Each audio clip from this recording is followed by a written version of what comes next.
গল্পের শুরুতে আমরা আমেরিকার নিউ ইয়র্ক শহরকে দেখি, কিন্তু এটি সেই চেনা ঝলমলে নিউ ইয়র্ক নয়। এক সময়ের ব্যস্ততম এই শহর এখন সম্পূর্ণ জনমানবহীন ধ্বংসস্তূপে পরিণত হয়েছে। চারদিকে পরিত্যক্ত গাড়ি, ভাঙাচোরা বিল্ডিং আর নিস্তব্ধ রাস্তাঘাট দেখে মনে হয় যেন বহু বছর ধরে এখানে কোনো মানুষ বাস করেনি। শহরের প্রতিটি কোণে ছড়িয়ে আছে মৃত্যুর ছাপ। এত বড় একটি শহরে একটি মানুষের কণ্ঠস্বরও শোনা যায় না।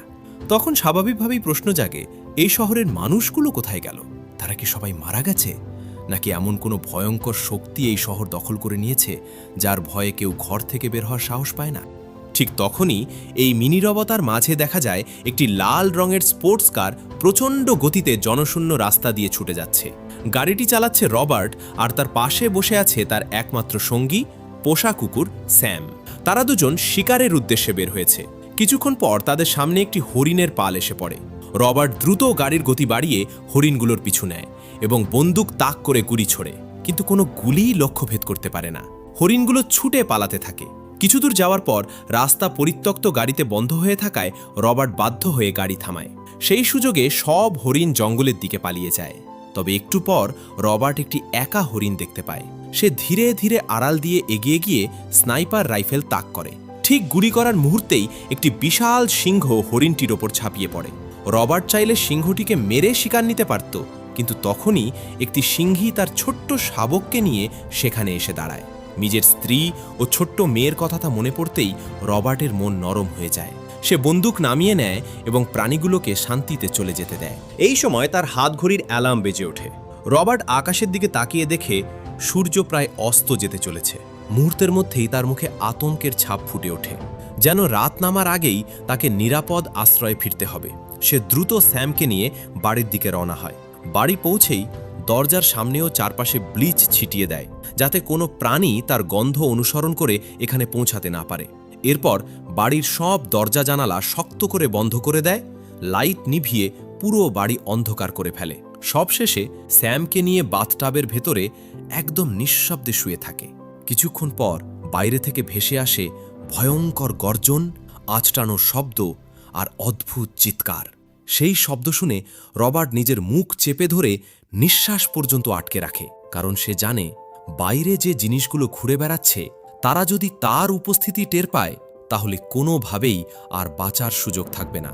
আসলে ৩ বছর আগে বিজ্ঞানীরা ক্যান্সারের চিকিৎসার জন্য একটি বিশেষ ভাইরাস তৈরি করেছিলেন, কিন্তু সেই পরীক্ষায় মানবজাতির জন্য অভিশাপ হয়ে দাঁড়ায়।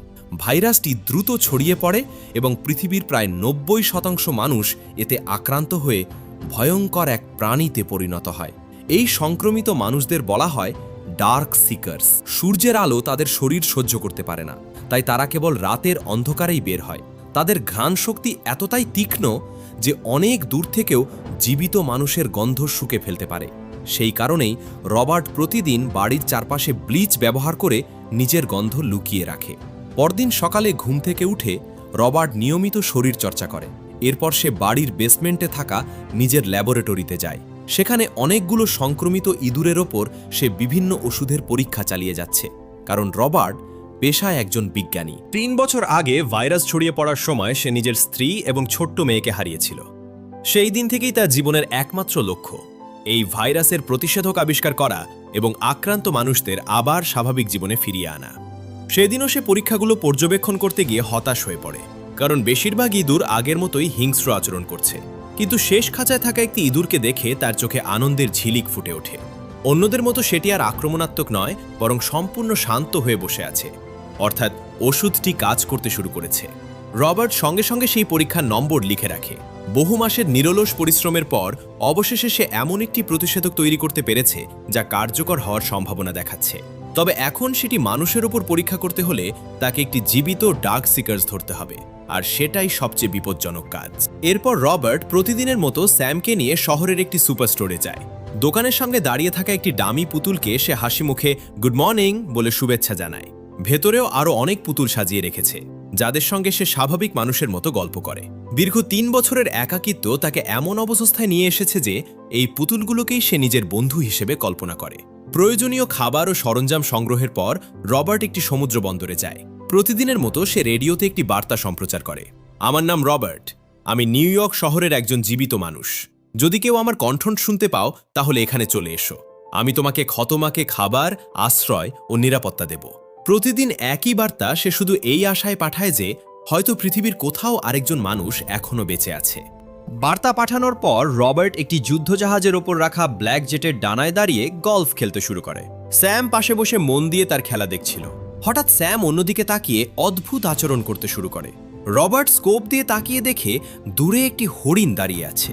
অনেক দিন ধরে একই ধরনের খাবার খেয়ে বিরক্ত হয়ে সে আবারও শিকারের উদ্দেশ্যে রওনা দেয়। হরিণটি তাদের দেখে দৌড়ে একটি বিশাল অন্ধকার বিল্ডিংয়ের ভেতরে ঢুকে পড়ে। স্যামও কোনো দ্বিধা না করে তার পেছনে ছুটে যায়। স্যামকে ভেতরে ঢুকতে দেখে রবার্টের বুক কেঁপে ওঠে, কারণ সে জানে দিনের বেলাতেও এমন অন্ধকার জায়গায় ডার্ক সিকার্সরা লুকিয়ে থাকতে পারে। তবুও প্রিয় সঙ্গীকে বাঁচানোর জন্য সে রাইফেলের টর্চ জ্বালিয়ে ধীরে ধীরে বিল্ডিংয়ের ভেতরে প্রবেশ করে। চারদিকে ভৌতিক নিদিক নীরবতা।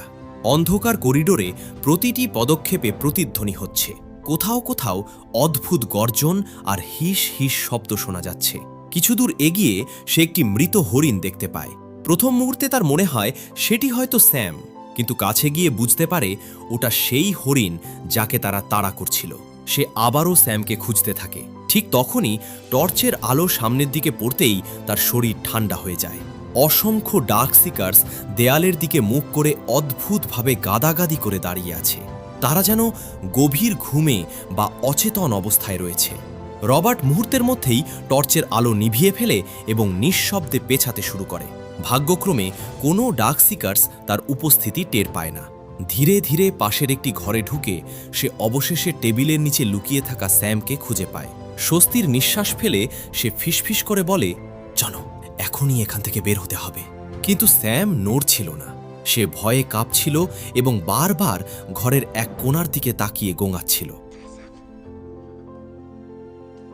তার চোখের দৃষ্টি স্পষ্ট করে দিচ্ছিল সেখানে এমন কিছু লুকিয়ে আছে যা এখনও রবার্ট দেখতে পায়নি। আর ঠিক সেই মুহূর্ত থেকেই তাদের জীবনের সবচেয়ে ভয়ঙ্কর লড়াই শুরু হতে চলেছিল। রবার্ট যখন স্যাম যেদিকে তাকিয়েছিল সেদিকে রাইফেলের টর্চের আলো ফেলল, তখনই অন্ধকার চিরে এক ভয়ঙ্কর ডার্ক সিকার্স তাদের দিকে ঝাঁপিয়ে এলো। এক মুহূর্ত দেরি না করে রবার্ট ট্রিগার চাপল আর গুলিতে প্রাণীটি মাটিতে লুটিয়ে পড়ল। কিন্তু সেই গুলির শব্দ পুরো বিল্ডিং কাঁপিয়ে দিল। চারপাশে লুকিয়ে থাকা সব ডার্ক সিকার্স জেগে উঠে হিংস্র গর্জন করতে করতে তাদের পিছু নিল। রবার্ট স্যামকে নিয়ে দৌড়ে জানলার কাছে পৌঁছে কাঁচ ভেঙে বাইরে লাফ দিল। তার সঙ্গে একটি ডার্ক সিকার্সও বাইরে পড়ে সূর্যের আলোয় মুহূর্তেই পুড়ে মারা গেল। তখনই রবার্ট বুঝল দিনের আলোই তাদের সবচেয়ে বড় দুর্বলতা। এই ঘটনায় তার মাথায় নতুন পরিকল্পনা আসে। সে বিল্ডিংয়ের সামনে দড়ির ফাঁদ পেতে নিজের রক্তের গন্ধ ব্যবহার করে একটি ডার্ক সিকার্সকে টেনে বের করে আনে। ফাঁদে আটকে পড়া প্রাণীটিকে অজ্ঞান করে বাড়ির ল্যাবে নিয়ে আসে। কিন্তু তখন বিল্ডিংয়ের ভেতর থেকে আরেকটি শক্তিশালী ডার্ক সিকার্স বেরিয়ে এসে প্রচণ্ড গর্জন করতে থাকে। সূর্যের আলোয় বেশি দূর এগোতে না পারলেও তার চোখে ছিল ভয়ঙ্কর রাগ। পরে ল্যাবে পরীক্ষা করে রবার্ট বুঝতে পারে বন্দি প্রাণীটি একটি নারী ডার্ক সিকার্স, যার হাতে প্রজাপতির ট্যাটু রয়েছে। তখন তার মনে হয় বাইরে দাঁড়িয়ে থাকা সেই ভয়ঙ্কর প্রাণীটি সম্ভবত এই নারীর সঙ্গী। রবার্ট নিজের তৈরি প্রতিষেধকটি নারী ডার্ক সিকার্সের শরীরে প্রয়োগ করলেও কোনো ফল পেল না। সে ভীষণ হতাশ হয়ে পড়ে। পরদিন প্রতিদিনের মতো সিপোর্টে গিয়ে রেডিওতে সাহায্যের বার্তা প্রচার করেও কাউকে পেল না। ফেরার পথে সে দেখে সুপার স্টোরের সামনে রাখা ডামি পুতুলটি মাঝ রাস্তায় দাঁড়িয়ে আছে। অবাক হয়ে কাছে যেতেই সে লুকিয়ে রাখা ফাঁদে আটকে উল্টো হয়ে ঝুলে যায়। মাথায় আঘাত লেগে অজ্ঞান হয়ে পড়ে। সন্ধ্যা ঘনিয়ে এলে হাতঘড়ির অ্যালার্মে তার জ্ঞান ফেরে। সূর্য প্রায় ডুবে গেছে। মরিয়া হয়ে সে ছুরি দিয়ে দড়ি কাটে, কিন্তু পড়ে গিয়ে নিজের পায়েই আঘাত পায়। ঠিক তখনই স্যাম সামনে তাকিয়ে ঘেউ ঘেউ করতে থাকে। অন্ধকার নামতেই তিনটি সংক্রমিত কুকুর তাদের উপর ঝাঁপিয়ে পড়ে। রবার্ট একটি কুকুরকে গুলি করে মারে, স্যাম আরেকটিকে হত্যা করে, কিন্তু শেষ কুকুরটি স্যামকে কামড়ে দেয়। রবার্ট শেষ পর্যন্ত সেটিকেও মেরে ফেললেও বুঝতে পারে স্যাম সংক্রমিত হয়ে গেছে। বাড়িতে ফিরে সে স্যামকে প্রতিষেধক দেয়, কিন্তু কোনো কাজ হয় না। ধীরে ধীরে স্যামের চোখ লাল হয়ে যায় এবং সে হিংস্র হয়ে ওঠে। রবার্ট জানত কয়েক মুহূর্ত পর স্যাম আর আগের স্যাম থাকবে না। চোখে জল নিয়ে সে নিজের সবচেয়ে প্রিয় সঙ্গীকে শ্বাসরোধ করে মুক্তি দেয়। এই মুহূর্তে রবার্টের জীবনের শেষ আশাটুকুও যেন নিভে যায়। পরদিন প্রতিশোধের আগুনে জ্বলতে জ্বলতে সে রাতের বেলা গাড়ি নিয়ে সিপোর্টে যায়।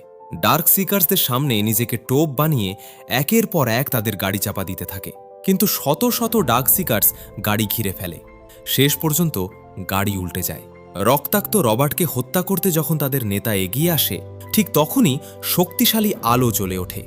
আলো সহ্য করতে না পেরে ডার্ক সিকার্সরা পালিয়ে যায়। একজন অচেনা নারী রবার্টকে উদ্ধার করে তার বাড়িতে নিয়ে আসে। পরদিন জেগে উঠে রবার্ট দেখে তার ক্ষত বেঁধে দেওয়া হয়েছে। রান্নাঘরে গিয়ে সে অ্যানা এবং তার ছোট ভাই ইথানকে দেখতে পায়। অ্যানা জানায় তারা রেডিওতে রবার্টের বার্তা শুনে এসেছে। তাদের গন্তব্য ভারমন্ট, যেখানে নাকি নিরাপদ সার্ভাইভারদের একটি বড় কলোনি রয়েছে। রবার্ট প্রথমে বিশ্বাস করে না। সে মনে করে পৃথিবীর কোথাও আর নিরাপদ জায়গা নেই। তার একমাত্র লক্ষ্য এখনও প্রতিষেধক তৈরি করা। এরপর ইথান ঠান্ডা পানি ছুঁয়ে বলে ওঠে, পানি খুব ঠান্ডা। কথাটা শুনেই রবার্টের মাথায় নতুন ধারণা আসে। সে বন্দি নারী ডার্ক সিকার্সকে বরফের ওপর শুইয়ে শরীরের তাপমাত্রা কমাতে শুরু করে। তার বিশ্বাস ঠান্ডা ভাইরাসকে দুর্বল করতে পারে। একই সময়ে অ্যানা ল্যাবে ঝুরিয়ে রাখা অসংখ্য মৃত ডার্ক সিকার্সের ছবি দেখে অবাক হয়। রবার্ট জানায় চিকিৎসার পরীক্ষায় তারা সবাই মারা গেছে। অ্যানা এই সত্য শুনে স্তব্ধ হয়ে যায়। সন্ধ্যা নামতেই রবার্ট বাড়ির সব দরজা জানালা বন্ধ করে। ঠিক তখনই বাইরে থেকে ভয়ঙ্কর গর্জন ভেসে আসে। রবার্ট বুঝতে পারে আগের রাতে অ্যানা তাকে অন্ধকারে বাড়িতে নিয়ে আসায় ডার্ক সিকার্সরা তার আস্তানার সন্ধান পেয়ে গেছে। জানালা দিয়ে তাকিয়ে সে দেখে হাজার হাজার ডার্ক সিকার্স বাড়ি ঘিরে ফেলেছে। সে দ্রুত ফ্লাড লাইট জ্বালায়, কিন্তু ডার্ক সিকার্সরা মানুষের মতো বুদ্ধি খাটিয়ে লাইটগুলো ভেঙে ফেলে। বাধ্য হয়ে রবার্ট ল্যান্ডমাইন বিস্ফোরণ ঘটায়। অনেক ডার্ক সিকার্স মারা গেলেও বাড়ির দরজা ভেঙে যায়। কয়েকটি ডার্ক সিকার্স ভেতরে ঢুকে পড়ে। রবার্ট লড়াই করে অ্যানা ও ইথানকে নিয়ে বেসমেন্টের ল্যাবে আশ্রয় নেয়। সেখানে গিয়ে সে অবিশ্বাস্য দৃশ্য দেখে। বরফের প্রভাবে নারী ডার্ক সিকার্সের শরীরে পরিবর্তন শুরু হয়েছে। মনে হচ্ছে সে ধীরে ধীরে স্বাভাবিক মানুষের রূপে ফিরছে। কিন্তু ঠিক তখনই ডার্ক সিকার্সদের দল ল্যাবে ঢুকে পড়ে এবং কাচের দেয়াল ভাঙতে শুরু করে। রবার্ট মরিয়া হয়ে চিৎকার করে বলে, আমি চিকিৎসা পেয়েছি, তোমাদের বাঁচাতে পারবো। কিন্তু কেউ তার কথা শোনে না। অবশেষে সেই শক্তিশালী নেতা সামনে আসে। সে কাচে নিজের রক্ত দিয়ে একটি প্রজাপতির চিহ্ন আঁকে। চিহ্নটি দেখেই রবার্টের সবকিছু পরিষ্কার হয়ে যায়। সে বুঝতে পারে বন্দি নারী ডার্ক সিকার্সটি এই নেতার স্ত্রী। এতদিন সে যাদের নির্দয় পরীক্ষার উপকরণ ভেবেছিল, তাদেরও ভালোবাসা, পরিবার আর অনুভূতি রয়েছে। রবার্ট ধীরে ধীরে বন্দুক নামিয়ে নারী ডার্ক সিকার্সের শরীর থেকে সব যন্ত্র খুলে দেয়। তারপর অ্যানাকে দরজা খুলতে বলে। ভয়ে কাঁপলেও অ্যানা তার কথা মেনে নেয়। রবার্ট নারীটিকে নেতার হাতে তুলে দেয় এবং একটি ইঞ্জেকশন দিয়ে তার জ্ঞান ফিরিয়ে আনে। জেগে উঠেই নারীটি নিজের সঙ্গীকে জড়িয়ে ধরে। সেই দৃশ্য দেখে রবার্টের চোখ খুলে যায়। সে বুঝতে পারে এতদিন সে নিজেই তাদের চোখে ভয়ঙ্কর দানব ছিল। ডার্ক সিকার্স নেতা মৃত সঙ্গীদের ছবিগুলোর দিকে তাকিয়ে গভীর বেদনা প্রকাশ করে। রবার্ট নীরবে নিজের ভুল স্বীকার করে। নেতা তাকে আর আক্রমণ করে না। স্ত্রীকে নিয়ে পুরো দল শান্তভাবে চলে যায়। পরদিন সকালে রবার্ট, অ্যানা এবং ইথান নিউ ইয়র্ক ছেড়ে ভারমন্টের পথে রওনা দেয়। দীর্ঘ যাত্রার শেষে তারা সত্যিই বরফে ঘেরা নিরাপদ এক উপত্যকায় পৌঁছে, যেখানে অসংখ্য সুস্থ মানুষ নতুন জীবন গড়ে তুলেছে। রবার্টের মনে তখন একটাই উপলব্ধি জন্মায়, কখনো কখনো প্রকৃত দানব সেই নয় যাকে আমরা ভয় পাই, বরং সেই যে অন্যকে না বুঝেই নিজের সত্যকে একমাত্র সত্য বলে বিশ্বাস করে। নতুন এই আশার আলো নিয়েই তাদের জীবনের নতুন অধ্যায় শুরু হয়।